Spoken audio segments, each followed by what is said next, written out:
السلام عليكم. الآن معنا الأستاذ أحمد الغامدي.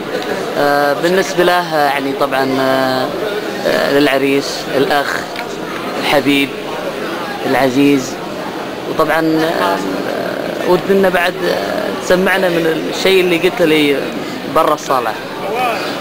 وش شعورك أستاذ أحمد في هذه المناسبة، مناسبة زواج عريسنا محمد بن محمد الشمري؟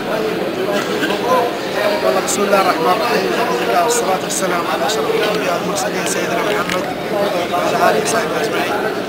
والله بهالمناسبة السعيدة أقول أخوي حمد النجم ألف مبروك، بارك الله لك وبارك عليك وجمع بينكم بالخير إن شاء الله، وعقبال إن شاء الله المكاري.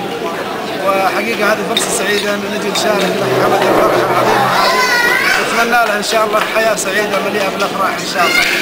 سلامتك. الله بالمبارك، الله شاكر لك، الله يعطيك العافية.